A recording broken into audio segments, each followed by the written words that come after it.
بسم اللہ الرحمن الرحیم۔ اس داستان کا عنوان ہے میری خود غرضی کا انجام۔ میں پاگل ہو جاؤں گی، میری شکل دیکھو، میں بھکارن بن گئی ہوں، تھک گئی ہوں میں۔ میرے پاس بیٹھ کر بولا، تو ہر وقت جھگڑتی رہتی ہے، کبھی تو پیار سے بات کر لیا کر میرے ساتھ۔ میں نے اسے سائڈ پہ دھکا دیا، وہ خاموش ہو گیا۔ میں تھک ہار گئی تھی، اب سوچ رہی تھی بس اس سے طلاق لے لوں گی۔ اپنے ایک کزن سے بھی بات کی تھی جو وکیل تھا، انہوں نے تسلی دی کہ میں ساتھ ہوں آپ کے، طلاق لے لو اس کمینے سے۔ میں سوچ رہی تھی آج گھر آئے گا تو بس اس کو بول دوں گی طلاق دے دو مجھے۔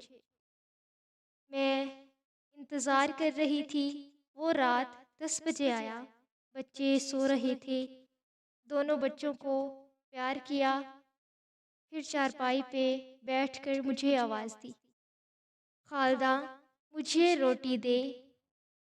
میں کروٹ بدلے لیٹی رہی، اس نے پھر آواز دی، خالدہ سن لے، اٹھ جا۔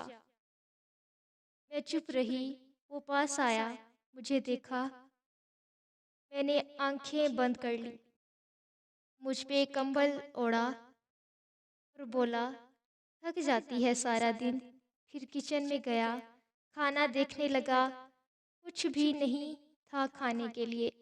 ایک پیالی میں نمک مرچ ڈال کر اس میں تھوڑا پانی ملا کر سوکھی روٹی کھانے لگا۔ میں دیکھ رہی تھی، میں دل میں سوچنے لگی یہ مرتا بھی نہیں ہے۔ وہ کھانا کھا کر سو گیا۔ دوسرے دن صبح صبح ہم کس بات پہ جھگڑنے لگے۔ میں نے اسے کہا بس مجھے طلاق دے دو، میں اب برداشت نہیں کر سکتی، میں تھک گئی ہوں۔ غصے میں میں نے اس کے کپڑے بھی پھاڑ دیے۔ وہ طلاق کا نام سنتے ہی چپ ہو گیا، جلدی سے کپڑے چینج کرنے لگا، پھر بائک لی اور باہر جانے لگا۔ میں نے چلا کر کہا اللہ کرے تو مر جائے، میری جان تو چھوٹ جائے تم سے۔ وہ بائک باہر کھڑی کر کے کمرے میں گیا، کسی کاپی پہ کچھ لکھا اور پھر چلا گیا۔ میں گالیاں دے رہی تھی، رو رو کر تھک گئی تھی، سے بد دعا دے رہی تھی۔ میں نے ارادہ کر لیا تھا بس اب اس انسان کے ساتھ نہیں رہنا۔ 2-4 گھنٹے گزرے اور میں میکے جانے لگی، بچوں کو ساتھ لے لیا۔ اتنے میں گلی میں ایک شور سا برپا ہوا، میں رو رہی تھی، ہمارے دروازے پر دستک ہوئی۔ میں نے دروازہ کھولا، پورا محلہ چارپائی اٹھائے میرے دروازے کے سامنے کھڑا تھا۔ میں حیران تھی کیا ہوا۔ اتنے میں ایک لڑکا فون پہ بات کر رہا تھا، یار اصغر کا ایکسیڈنٹ ہوا ہے اور وہ اللہ کو پیارا ہو گیا ہے۔ یہ سنتے ہی جیسے مجھ پر قیامت ٹوٹ پڑی۔ میں ساکت ہو گئی، چارپائی صحن میں رکھی گئی، سب لوگ قبر کھودنے کی بات کرنے لگے، کچھ جنازے کا ٹائم دیکھنے لگے۔ مسجد میں اعلان ہونے لگا، اکبر میرے سامنے چارپائی پہ لیٹا ہوا تھا، کون یقین کرے وہ مر چکا ہے۔ میں چیخنے چلانے لگی، اصغر اٹھ جا، میں نہیں کچھ مانگتی، مجھے کچھ نہیں چاہیے، میں طلاق کی بات بھی نہیں کرتی۔ میں اس کے پاؤں چومنے لگی، اصغر اٹھ جا میری جان، اٹھ جا، دیکھ دیکھ میں کہیں نہیں جا رہی، مجھے تیرے ساتھ ہی رہنا ہے، میں بھوکی پیاسی رہ لوں گی، مجھے یوں چھوڑ کر نہ جا، میں کھانا بنا کر لاتی ہوں، بھوک لگی ہے نا تم کو۔ لیکن اب بہت دیر ہو چکی تھی، اب وہ مجھے چھوڑ کر جا چکا تھا۔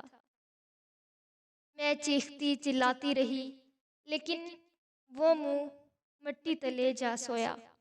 اس کے جانے کے بعد مجھے دنیا کے رنگ نظر آنے لگے، مجھے رشتے بدلتے دکھائی دینے لگے، پھر جو اپنے تھے وہ سب منہ موڑنے لگے، مجھ پہ دنیا نظریں کسنے لگی، بچے بابا ڈھونڈنے لگے، اب کون ان کا نیند میں آ کر ماتھا چومے گا، کون مجھے آواز دے گا، کون میرے تلخ لہجے برداشت کرے گا۔ مجھ سے مکان چھین لیا گیا، جو حصہ بنتا تھا وہ بھی نہ دیا۔ میں عسکر کے بعد در بدر ٹھوکریں کھانے لگی۔ اب بچے بھی کچھ فرمائش نہیں کرتے، وہ جانتے ہیں اب بابا نہیں رہے۔ میرے سگے بھائی بھی منہ موڑ گئے۔ میں لوگوں کے گھروں میں نوکرانی بن کے کام کرنے لگی۔ ایک دن مجھے اس کے پرانے سامان سے ڈائری ملی جس پہ لکھا تھا، خالدہ سے شادی کر کے بہت خوش ہوں، خالدہ سے بہت پیار کرتا ہوں۔ وہ پاگل ہے، بالکل سمجھتی ہی نہیں، جھگڑتی رہتی ہے۔ دیکھو آج اس نے مجھے کھانا نہیں دیا۔ وہ کہتی ہے مہنگا موبائل لا کر دو۔ اسے کیسے بتاؤں، نہیں لا سکتا۔ آج میرے بچوں کو میرے بھائی نے گالی دی، میں بہت رویا ہوں۔ میرے بچے میری جان ہیں۔ خالدہ کو بخار ہے، وہ بیچاری میرے لیے کیا حالات بدل جائیں گے۔ اللہ نے چاہا تو ہمارے حالات ضرور بدل جائیں گے، پھر خالدہ کو دنیا کی ہر خوشی دوں گا۔ اب وہ مجھے کھانا نہیں دیتی، میں جانتا ہوں ناراض ہے مجھ سے۔ میں نے نمک مرچ کے ساتھ سوکھی روٹی کھائی ہے۔ آج میری کمر میں اینٹ لگی ہے، زخم بہت گہرا ہے، یہ خالدہ کو نہیں بتاؤں گا، وہ پریشان ہو جائے گی بیچاری۔ ڈاکٹر کہہ رہا تھا 15 ٹانکے لگنے ہیں، آج مجھے چوٹ لگی ہے۔ کہہ رہی ہے طلاق دے دو، میں مر جاؤں گی اس کے بنا۔ ابھی غصے میں ہے، ٹھیک ہو جائے گی۔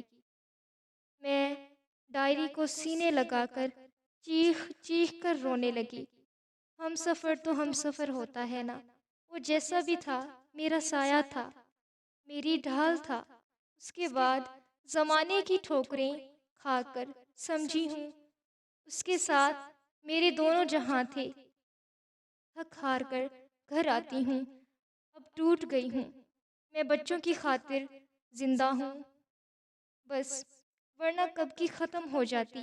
میں خود کو اذیت دیتی ہوں، کیوں جھگڑتی تھی اس کے ساتھ، کیوں اس کو ستاتی تھی، کیوں میں لوگوں کو دیکھ کر بڑے خواب دیکھتی تھی۔ وہ میرے ساتھ ہوتا تو کیسی زندگی گزر رہی تھی۔